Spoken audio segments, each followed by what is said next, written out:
சோழ சிரஞ்சீவி அத்தியாயம் 37. பறந்து விரிந்து பேரலைகள் ஆர்ப்பரிக்க பெருங்கடலாய் காட்சியளித்தது வீரநாராயண பெருமாள் ஏரி. மாலை மங்கி இருட்டத் தொடங்கி இருந்த நேரம்.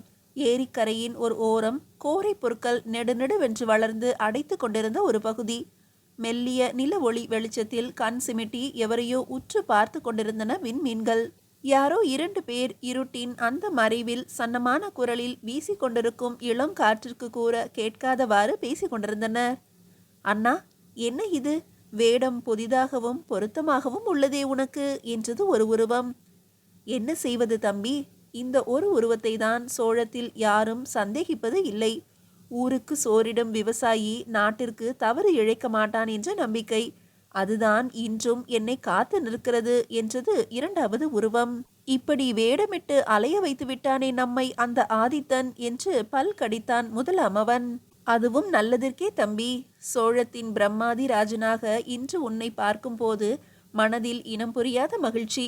விரைவில் நாம் நினைத்தது நிறைவேறும் என்ற நம்பிக்கை வந்துவிட்டது. நிறைவேறும் அண்ணா, நிச்சயம் நிறைவேறும். இளவரசன் மதுராந்தகன் என் வலையில் வீழ்ந்திருக்கும் வரை நினைத்தது எல்லாமே நிறைவேறும். சிவப்பணியே கதி என்று கிடந்தவனின் நெஞ்சில் கொஞ்சம் கொஞ்சமாக நஞ்சை கலந்து பதவி ஆசையை கண்ணில் காட்டியிருக்கிறேன். அடுத்த மன்னன் என்ற ஆசையை கொழுந்துவிட்டு எரிய வைத்திருக்கிறேன். சேரத்து கடிகைகளில் நாம் கற்ற வித்தைகளை காட்டி இதுதான் வீரம் என்று அவன் நெஞ்சில் விதைத்திருக்கிறேன். அவனது படைகளுக்கு குருவாகவும் இருக்கிறேன். அதற்கான பரிசுதான் இந்த பிரம்மாதிராஜன் பட்டம். எல்லாம் சரிதான் தம்பி. ஆதித்த கரிகாலனின் வளர்ச்சியை தடுக்கவே இயலவில்லையே. தொண்டை மண்டலம் தாண்டி இப்போது சோழத்தில் கூட அத்தனை ஆணைகளும் அவன் மூலம்தான் வழங்கப்படுகின்றன போலும். எல்லாம் சரியாகிவிடும் அண்ணா. மாமன்னர் சுந்தர சோழர் காஞ்சி சென்றுள்ளார். ஆதித்தன் கட்டியிருக்கும் பொன் மாளிகையை காண. இன்னும் ஒரு வாரத்தில் திரும்பி விடுவார். அதன் பிறகுதான் இருக்கிறது சோழத்தில் பிரிவினை. இளவரசன் மதுராந்தகன் காத்திருக்கிறான் அவரது வரவிற்கு. அப்படியா? பொன் மாளிகை காஞ்சியிலா? பாண்டிய நாட்டு செல்வமெல்லாம் காஞ்சியில் கரைகிறதா? கண்டுவிட்டு வரட்டும் அதனை அந்த சுந்தரன். மகனின் பள்ளிப்படையை உயிரோடு இருக்கும்போதே பார்த்த பெருமையும் அவனுக்கு கிட்டட்டும். உதடு கடித்து தரையில் இருந்த மணல் மேட்டை எட்டி உதைத்தது இரண்டாம் உருவம். நிச்சயம் நடக்கும் அண்ணா, சற்று பொறுங்கள். மதுராந்தகனின் மனதில் நன்றாக விஷமேற்றி உள்ளேன். இந்த முறை சுந்தர சோழர் அவனது வேண்டுகோளை தட்டவே முடியாது. அப்படி ஒருவேளை ஏற்றுக்கொண்டால் சோழத்தின் நிரந்தர எதிரியாகி போவான் ஆதித்தன்.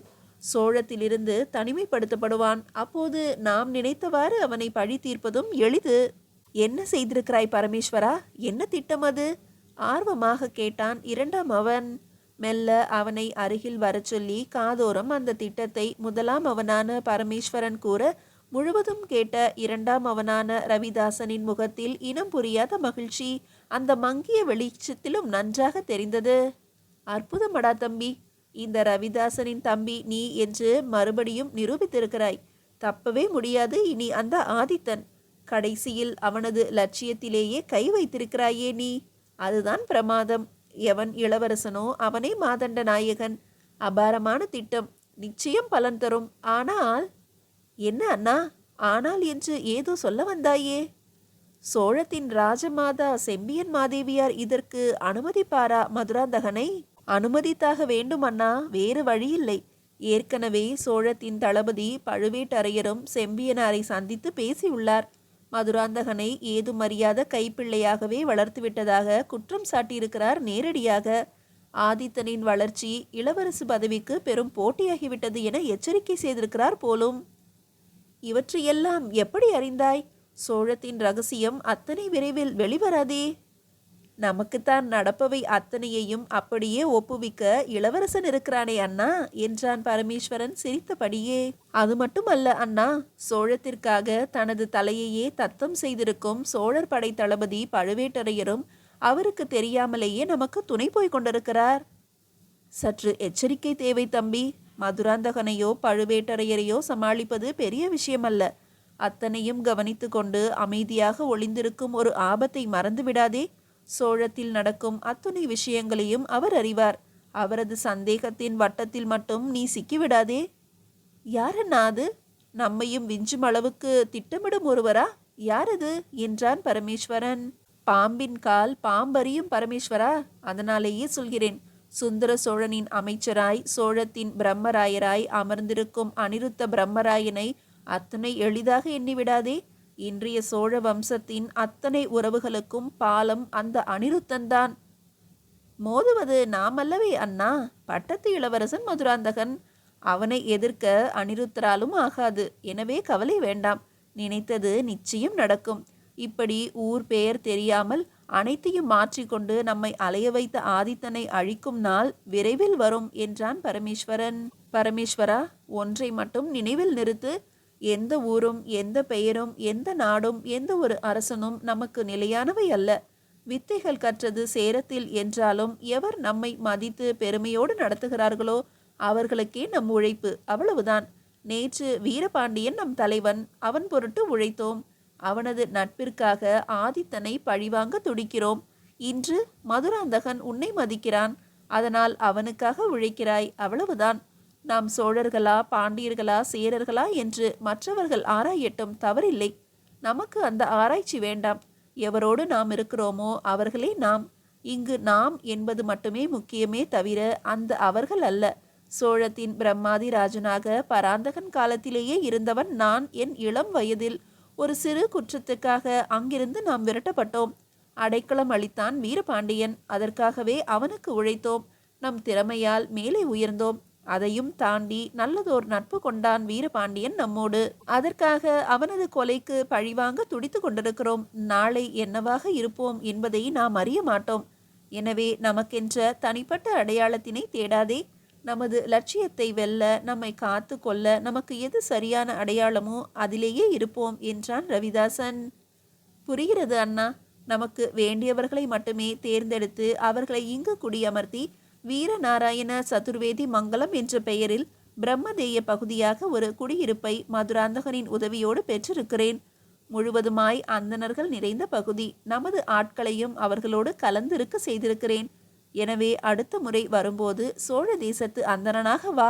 எவரும் அங்கு உன்னை சந்தேகிக்க இயலாது. அப்பகுதிக்கும் உன் தம்பியாகிய நான் தான் தலைவன். எனவே எவருக்கும் அச்சப்பட வேண்டிய அவசியமும் இருக்காது என்றான் பரமேஸ்வரன்.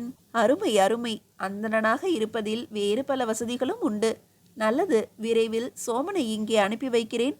சேரத்து கடிகையில் இன்னும் சில திங்களே வேலை. அதன் பிறகு நானும் இவ்விடம் வருகிறேன் என்று விடைபெற்று கொண்டான் ரவிதாசன். தன் அண்ணனை கட்டி தழுவினான் பரமேஸ்வரன். சத்தம் எழுப்பாமல் ஏரிக்கரையின் நீரின் ஓரமாகவே நடந்து மறுகரையில் ஏறினான் ரவிதாசன். இருட்டில் அவன் உருவம் மறையும் வரை பார்த்து கொண்டிருந்த பரமேஸ்வரன் மேடு ஏறி வந்து இருட்டிலே மறைவாக கட்டப்பட்டிருந்த தனது புறவியின் மீது ஏறினான். வீரநாராயண ஏரியின் நீர் மெல்ல குளிர ஆரம்பித்தது. மீதியை அடுத்த அத்தியாயத்தில் காணலாம். அத்தியாயம் 38. காஞ்சி மாநகரமே விழா கோலம் பூண்டிருந்தது அன்று. மக்களின் மனங்களில் மகிழ்ச்சி வெள்ளம் கரை புரண்டு ஓடிக்கொண்டிருந்தது. அங்காடி தெருக்கள் அனைத்தும் ஆர்ப்பாட்டம் கூடி காட்சியளித்தன. என்றும் இல்லாத அளவிற்கு பெண்கள் கூட்டம் அலை மோதியது இரு மருங்கும். மன்மதனை விட அழகாமே அவர் என்றால் ஒருத்தி. அழகா? இந்த வயதிலா என்றால் இன்னொருத்தி. எந்த வயதிலும் கண்கள் கொள்ளை கொள்ளும் அழகமடி அவர். கண்ட மாத்திரத்திலேயே நம் மனம் அவர் வயப்பட்டு விடுமாம்.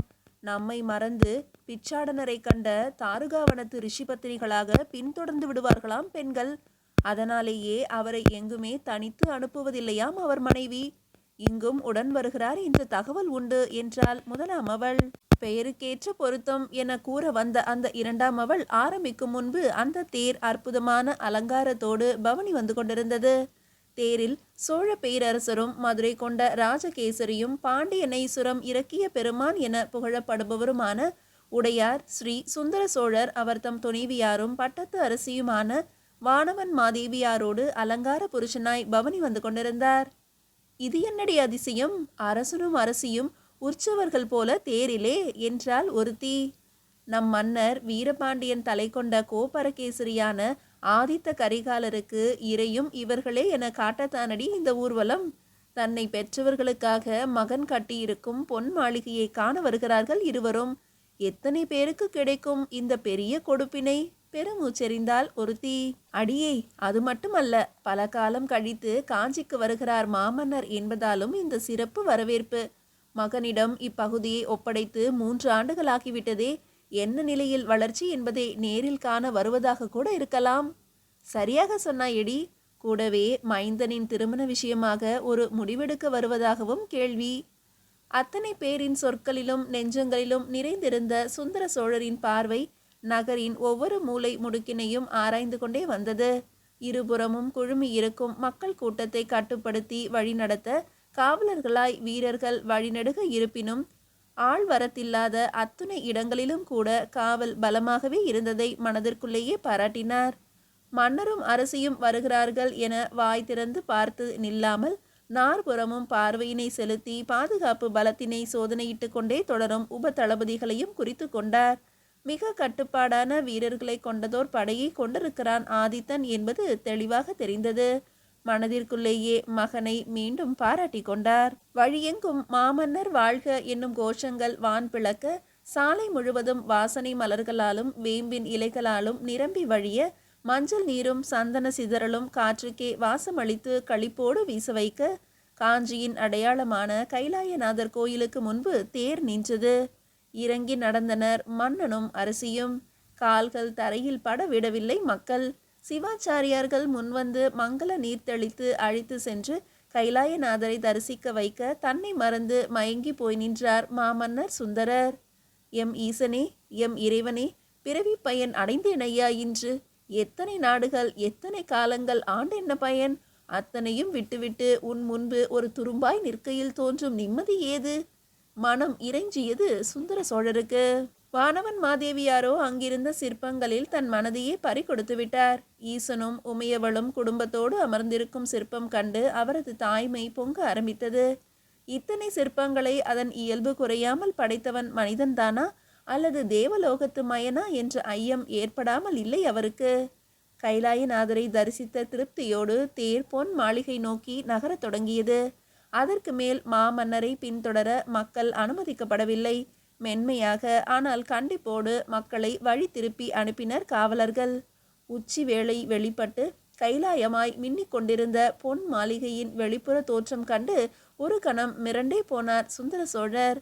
ஏதோ தனக்காக ஒரு மாளிகை பொன் மாளிகை கட்டியிருப்பதாக வந்த தகவலை மிக சாதாரணமாக எடுத்துக்கொண்டது எத்துணை பெரிய தவறு என்பதை அதை காணும் போதுதான் உணர்ந்தார் சுந்தர சோழர்.